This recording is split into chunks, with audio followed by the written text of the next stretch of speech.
Bonjour, bienvenue sur ma chaîne. Je vais vous proposer aujourd'hui une vidéo comment commencer avec sa machine à coudre, faire des choses d'abord toutes simples, pouvoir faire des lignes droites et puis après au fur et à mesure nous ferons des choses un petit peu plus compliquées. Donc avant de commencer, il est très important, avant de commencer de coudre, il est très important de lire le manuel de la machine à coudre, comment enfiler le fil, la tension du fil, les points à utiliser, les pieds de biche qu'il faut utiliser, tout ça ce sont des choses qui sont très importantes et en fait chaque machine est différente, donc il faut absolument lire le manuel de façon à ce que vous connaissez les propriétés et les capacités de votre machine. Il est aussi important de savoir jusqu'à quelle épaisseur de tissu votre machine est capable d'accepter. Et puis, par exemple, moi, quand j'ai acheté ma machine, je me suis rassurée que je pouvais travailler quotidiennement. Il y a des machines qui ne travaillent pas d'une manière très régulière. Ça veut dire qu'elles ont une petite capacité. Donc après, la faire travailler chaque jour, ça peut la fatiguer très rapidement. Donc, il y a certaines choses qu'il faut bien regarder dans votre manuel pour pouvoir démarrer. Est-ce qu'il y a la fonction d'enfilage automatique? Bon, maintenant, la plupart des machines, elles ont ça. Est-ce qu'elle est électronique? Elle n'est pas électronique. Est-ce qu'elle est... Après, voilà. Donc, voilà, il faut tout simplement regarder le manuel pour ne pas me répéter.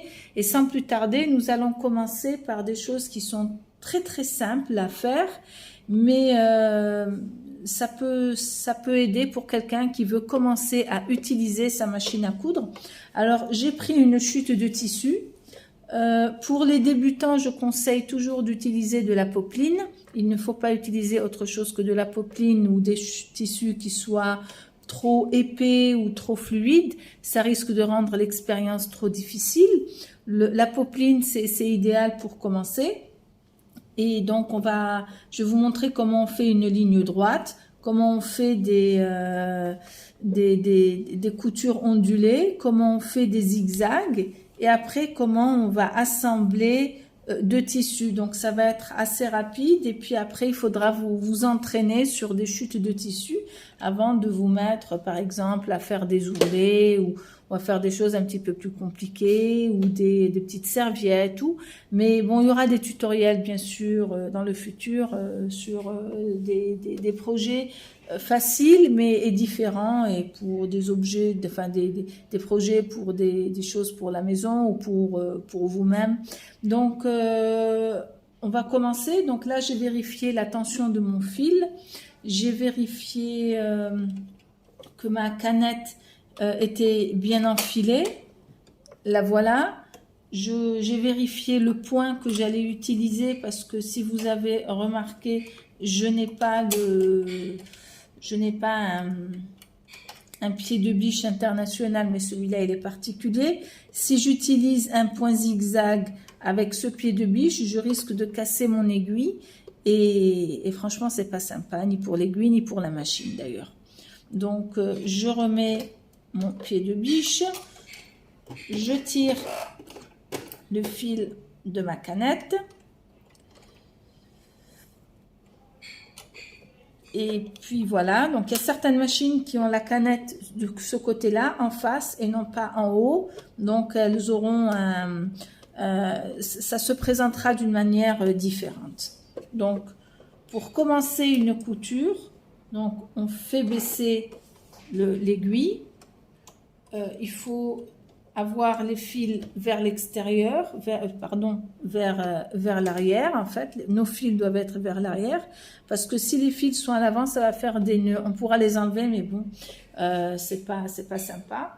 Et donc, dès qu'on coud, il ne faut pas regarder l'aiguille qui monte et qui descend parce que en fait, ça va faire qu'on ne va pas coudre droit, ça va partir dans tous les sens puisqu'on n'est pas concentré sur la direction de notre couture, mais plutôt que sur l'aiguille.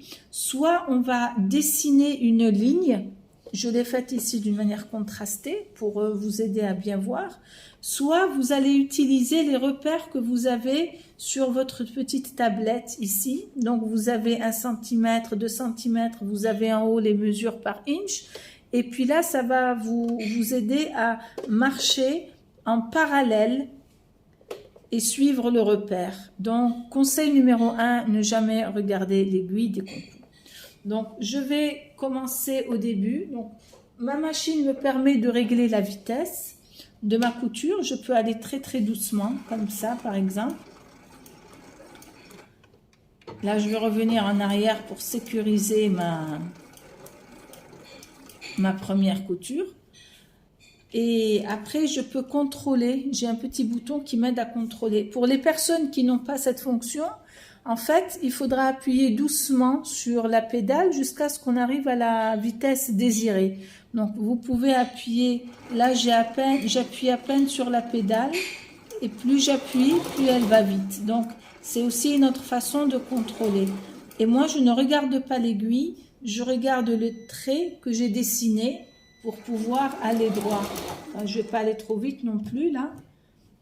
Et hop, et on va aller droit, comme ça. Mon trait n'est pas très droit. Et il faut faire attention à ce que le tissu ne bouge pas, parce qu'il y a des tissus qui sont assez fluides. Et le résultat, en fait, c'est que il va aller dans tous les sens. Donc, il faut bien tenir le tissu en haut et le tenir en bas. De façon à ce que le tissu n'aille pas dans tous les sens. Ça peut faire une couture gondolée, ça peut faire un travail qui n'est pas esthétique plus tard. Voilà, donc là, je continue tout droit avec ma couture là. Et quand j'arrive au bout, bien sûr, il est important de toujours sécuriser son point en faisant des points arrière. Et voilà. Il est important d'avoir les bons outils en couture. Ça veut dire que des ciseaux pour couper le tissu, on les utilisera que pour couper le tissu, on les utilisera pas pour autre chose. Et puis avoir son matériel juste à côté pour ne pas toujours devoir se lever, ramener les affaires et les remettre. Voilà, c'est juste une histoire d'être bien organisé. Donc voilà notre première couture. Il est très très important en couture de repasser. Juste on finit le travail, il faut repasser. Repasser est une étape importante dans la couture. Là, je ne vais pas vous faire les 2 croisillons là, mais je vais vous en faire juste un. Et je vais vous montrer comment on va zigzaguer, on va jouer avec le tissu pour pouvoir réaliser ces courbures. Et il suffira juste pour moi de suivre les lignes que j'ai déjà dessinées. Donc toujours on sécurise nos premiers points. Donc on en fait 2 ou 3, ça devrait aller. Et puis là je suis. Là j'ai pas très bien suivi, je n'étais pas très concentrée. Mais voilà, après on tourne un peu et on va doucement. Voilà, si jamais on veut faire voilà, il faut vraiment y aller doucement pour bien prendre le virage, tourner le tissu, si nécessaire, toujours l'aiguille à l'intérieur. Donc, on relève le pied du biche, on ajuste encore un petit peu, il ne faut pas que ce soit trop brusque, il faut que ça reste harmonieux. Le fait de tourner doit rester très harmonieux. Voilà, j'espère que ma main ne dérange pas trop pour voir là. Et voilà, là on continue. Il ne faut pas aller trop vite, il faut prendre son temps en couture. Il ne faut pas être pressé, ça peut nous prendre 1 heure, 2 heures, quelques jours pour finir un projet, mais c'est pas grave. Le résultat est très durable en couture, donc on sera toujours content de retrouver un projet qu'on avait réalisé, qu'on se disait oulala, ça a été long à faire et tout. Et finalement, le retrouver pendant plusieurs mois, voire plusieurs années, se dire voilà, j'ai fait ça et puis le résultat, il est durable. Donc en couture, il faut être patient. Donc là, je tourne encore un petit peu et je fais toujours attention à ce que mon tissu reste plat. Et ça sert à rien de se presser comme j'avais dit. Donc là, c'était un peu trop serré mon virage. J'aurais dû pouvoir le faire. Voilà. Voilà, on y est presque. Donc ça, c'est un exercice que vous devriez faire si vous avez l'intention d'avoir des projets matelassés ou bien vous lancer dans dans d'autres projets avec lesquels, voilà, en fait, tout ça, ça sera toujours plus ou moins dans le matelassé. Donc là, voilà, on a fait notre ligne zigzag, elle est assez jolie quand même.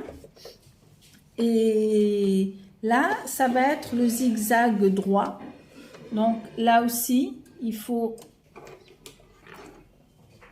Alors, je mets mon fil en arrière, toujours le fil en arrière, là. Hop.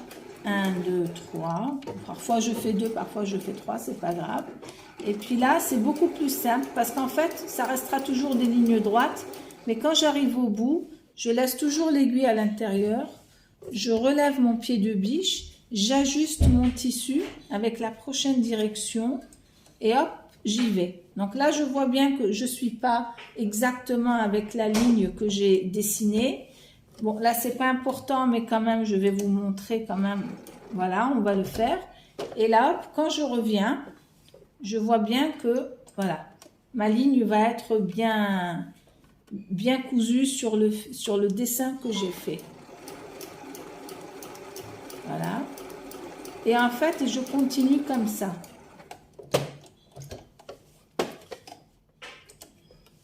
Donc ça aussi, c'est un exercice qu'il faut vous entraîner pour en même temps vous familiariser avec votre machine et puis voir si la tension du fil elle est bonne, si le résultat il est joli ou pas et si le point que vous avez obtenu est beau. Parce que c'est important d'avoir un joli point parce que parfois ce sont des coutures qui sont à l'extérieur, des surpiqûres.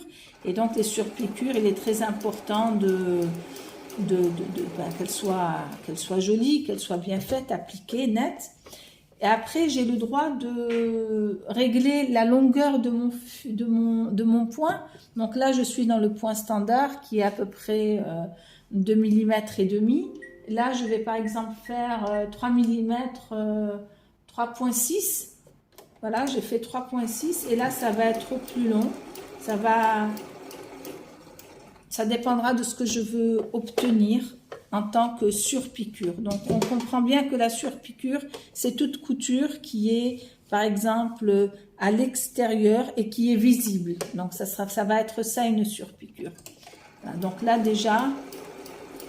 Je vois bien que ça fait une différence. Donc, je vais juste m'arrêter là pour pouvoir passer à la prochaine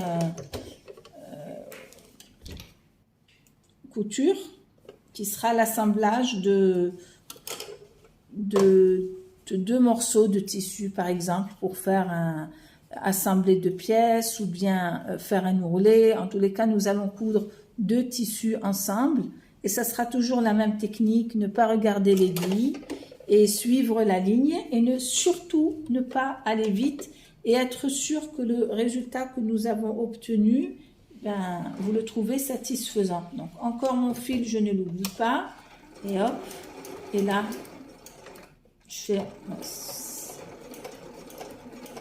pas sécurisé mais c'est jamais trop tard pour bien faire. Et là, on repart. J'aurai un point un peu gros. Donc voilà, on avance. Il est très important de toujours en couture avoir un fer à repasser. Le fer à repasser est l'ami de la couturière parce qu'il aide à aplatir les coutures, à obtenir un joli résultat et à aller à la prochaine étape d'une manière très très appliquée. Parfois, si on ne repasse pas d'une étape à une autre, le travail, même si le travail à l'origine a été bien fait, ça ne se verra pas parce que justement il y aura eu plein de petits plis qui vont qui vont rester et puis donc à la prochaine couture ne pourront pas être ne pourront pas disparaître. Donc voilà, donc nous avons fait ça. Je vous suggère de vous entraîner. Vous prenez une chute de tissu, de la popeline de préférence, et vous vous entraînez donc avec la longueur du fil, avec les motifs, avec les zigzags, assembler deux tissus en même temps. Regardez le point que vous obtenez. Et puis, donnez-moi votre avis. Et puis, la semaine prochaine, je vous ferai encore un autre tutoriel pour toutes les débutantes, avec tous les conseils et puis les bêtises qu'on peut éventuellement faire. Et je vous souhaite une bonne continuation. Merci.